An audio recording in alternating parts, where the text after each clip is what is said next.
تو یہ ساری گائیڈنس ہمیں، تو خدا سے ریلیشن کے لیے اللہ نے 5 نمازیں بتائیں، ان میں کوئی اختلاف بولیں نہیں، اس سے پہلے وضو کرنا ہے، صاف طہارت کے احکام بتائے، اور پھر خدا سے ریلیشن کے لیے دوسری چیز ہے زکوٰۃ، تیسری چیز اللہ نے بتائی روزہ، 1 مہینہ میری خاطر بھوکا اور پیاسا رہنا ہے، پھر حج زندگی میں ایک بار۔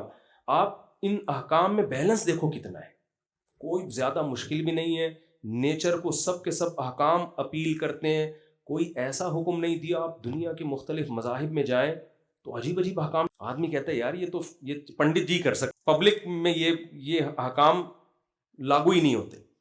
تو یہ سارے اللہ سے ریلیشن بنانے کے لیے، تاکہ انسان کو اللہ یاد رہے۔ اللہ کو یاد رکھنے کے لیے جیسے ہم اپنے ماں باپ کو یاد رکھنے کے لیے فون کرتے ہیں، گفٹ بھیجتے ہیں، دعوت پہ چلے جاتے، تو ورنہ ابا مانیں گے کہ میرے بچے مجھے یاد کرتے ہیں؟ اب سارے دن ابا ابا کی تسبیح لے کے کرتے رہو، لیکن ابا کہیں گے بھائی تم نے موقع پہ تو یاد نہیں کیا۔ تو اللہ کہتے ہیں موقع پہ یاد کرنا ہے۔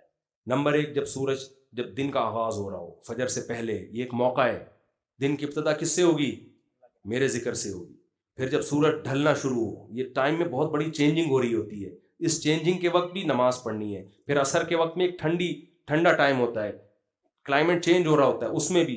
پھر سورج غروب ہونے کے وقت چینج ہو رہا ہوتا ہے، اس میں بھی۔ یہ 5 ٹائم جو نمازوں کے رکھے ہیں، اس میں زمین میں بہت بڑی تبدیلی ہو رہی ہوتی ہے۔